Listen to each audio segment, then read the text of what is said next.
सात करोड़ में रहने वाली सुवर्णा मोरगा नामक महिला प्रसूति के लिए विक्रमगढ़ के ग्रामीण अस्पताल में भर्ती हुई थी, जिसे वहां से जवाहर कुटीर अस्पताल में भेजा गया। जवाहर में 4 दिन भर्ती कर उसे पुनः घर भेज दिया, जिस पर महिला को घर में ही प्रसव हो गया। नवजात की तबीयत नाजुक होने से सुवर्णा उसे पुनः विक्रमगढ़ के ग्रामीण अस्पताल में ले गई, जहां से उन्हें जवाहर जाने को कहा गया। परंतु इस अस्पताल से जवाहर के अस्पताल तक जाने में विक्रमगढ़ के अस्पताल से कोई डॉक्टर और एम्बुलेंस न होने के चलते मां और बच्चे एम्बुलेंस का ही इंतजार करते रहे।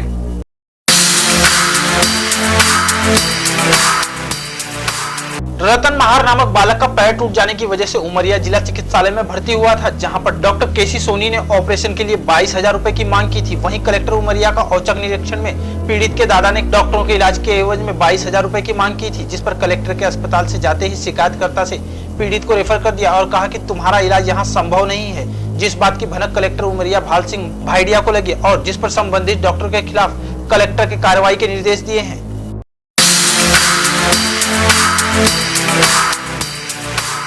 दुनिया भर में बाघों के लिए मशहूर उमरिया जिला के टाइगर रिजर्व बांधवगढ़ में फंदे के जाल में फंसने से T70 नामक बाघिन गंभीर रूप से घायल हो गई। घायल बाघिन को सुरक्षा के लिहाज से क्रेच में रखा तारा जोन लाया गया था, जहां उसकी बड़ी गुफा में रखकर निगरानी की जा रही थी। फंदे में फंसने से बाघिन के घायल होने की खबर से पाक प्रबंधन सख्ते में है और आशंका जताई जा रही है कि बाघिन का यह हाल बांधवगढ़ के आसपास स्थित रिसोर्टों की चेन फेंसिंग के कारण हुई होगी। बहरहाल माना जा रहा है कि घायल बाघिन के गले की नस पर असर हुआ, जिससे उनकी हालत गंभीर बनी हुई है।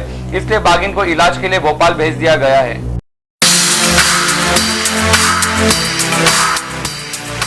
हम बात कर रहे हैं सितारगंज के गांव भगोरी की, जहां पर सूखे की मार इस कदर बढ़ गई है कि नलों का पानी सूख गया है।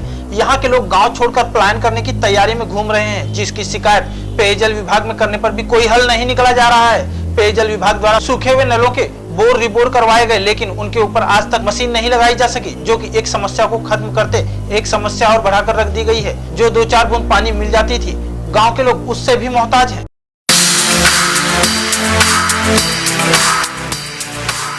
सहारनपुर थाना जनकपुरी के जिला अस्पताल में महिला चिकित्सालय के बाहर 4 महीने का नवजात बच्चे का शव पड़ा मिला। वहीं खड़े भीड़ को देखकर महिला अस्पताल में कर रहा होमगार्ड ड्यूटी बाहर भीड़ को देखकर आए और नीचे पड़े बच्चे के शव को देखकर तुरंत स्टाफ को बुलाया। वहीं मौके पर पहुंचे स्टाफ नर्सों ने भीड़ को देखकर बच्चे को उठाकर अंदर ले गए। जब इस बारे में मौजूदा लोगों से जानकारी ली गई तो उनका कहना है कि इस बच्चे को कुत्ते नोच रहे थे, इसका जिम्मेदार कौन होगा। वही अस्पताल में मची अफरा तफरी से महिला अस्पताल की CMS ने एक बार भी आकर नहीं देखा।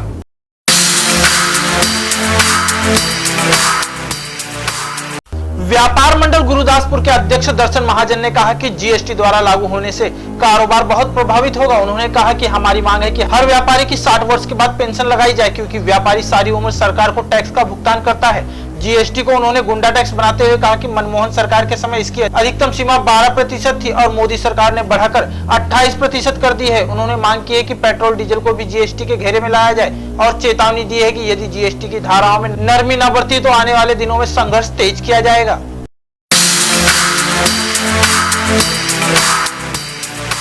उत्तर प्रदेश सरकार के कारागार मंत्री और जनपद के प्रभारी जय कुमार सिंह जैकी आज जालौन पहुंचे और उन्होंने प्रदेश सरकार के 100 दिन पूरे होने पर प्रदेश सरकार द्वारा कराए गए विकास कार्यों की उपलब्धियों को गिनाया और सरकार के काम की तारीफ की। विकास भवन में आयोजित कार्यक्रम में प्रदेश सरकार के कारागार मंत्री ने बताया कि सरकार बनने से पहले जो संकल्प पत्र में कहा गया था, सरकार उसी के आधार पर काम कर रही है।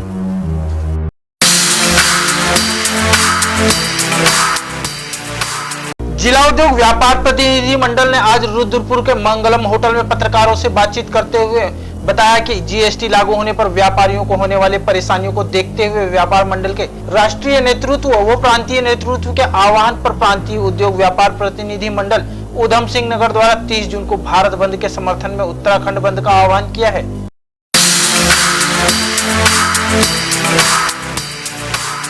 उमरिया जिले के विश्वविख्यात बांधवगढ़ टाइगर रिजर्व पार्क के गेट आज से 3 महीनों के लिए बंद हो गया, जिसमें अब बाघ और अन्य वन्य जीवों के दीदार अब अक्टूबर में ही हो पाएगी। देशी और विदेशी सैलानी अब दोबारा अक्टूबर माह में ही बांधवगढ़ में सैर कर पाएंगे। बांधवगढ़ टाइगर रिजर्व में प्रति वर्ष पार्क 1 अक्टूबर से लेकर 1 जुलाई तक ही खुला रहता है। वर्ष के 3 महीने बारिश की वजह से पार्क बंद कर दिया जाता है।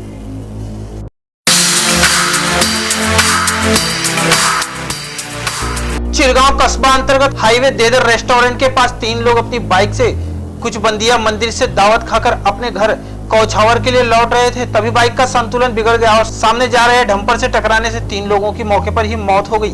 मरने वालों के नाम राम सिंह कुशवाहा, आत्माराम अहिरबार, रघुवीर अहिरबार की मौके पर ही मौत हो गई। गुस्साए लोगों ने डंपर की तोड़फोड़ की।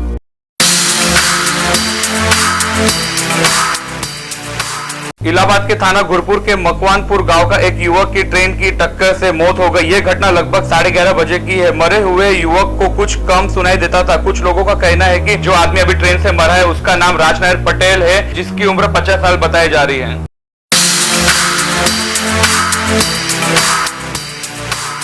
इलाहाबाद के सांसो बाजार में अपना दल के संस्थापक सोनीलाल पटेल का जन्मदिन धूमधाम से मनाया गया। गुजरात के युवा नेता हार्दिक पटेल ने मोदी और योगी को ललकारा और कहा कि भाजपा किसानों की पार्टी नहीं है और कहा कि मेरे कुर्मी भाई जागो, अगर भाजपा से लड़ना है तो उठो। उसने किसानों से भी अपील की है।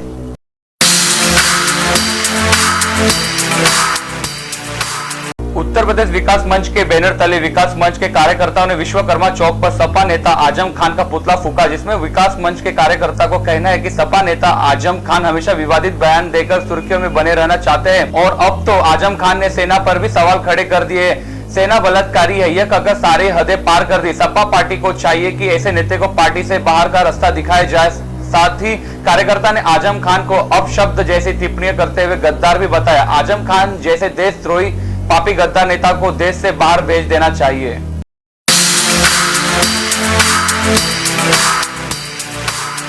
महसूल राज्य मंत्री संजय राठौड़ के जन्मदिन के अवसर पर शिवसेना महगांव तालुका की ओर से तालुका प्रमुख समाधान ठाकरे के नेतृत्व में मुढ़ाना के छत्रपति शिवाजी महाराज की प्रतिमा के पास वृक्षारोपण किया गया। साथ ही जिला पंचायत प्रारंभिक मराठी विद्यालय के जरूरतमंद छात्रों को स्कूलों से संबंधित चीजें भी दी गई। इसके अलावा कोठारी में आत्महत्याग्रस्त किसानों के खेत में जाकर श्रमदान कर उनकी विधवाओं को कपास की खेती की सुरक्षा के लिए रासायनिक खाद भी देकर उनकी सहायता की। इस प्रकार अपने महसूल राज्य मंत्री संजय राठौड़ का जन्मदिन धूमधाम से मनाया गया।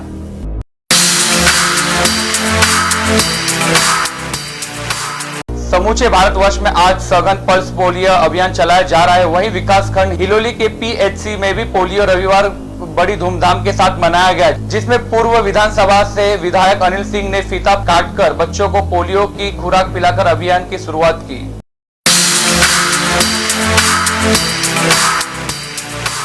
थाना हसनगंज पुलिस ने गश्त के दौरान नबीनगर के पास से 2 लुटेरों को पकड़ा है, जिनके पास से चोरी की गाड़ी और एक देसी तमंचा मिला। पकड़े गए अभियुक्तों के नाम चंद्रपाल उर्फ चिन्ना और प्रवीण बताया जा रहा है। इन्होंने जनपद लखनऊ, हरदोई और उन्नाव में लूट की कई वारदातों को अंजाम दिया था।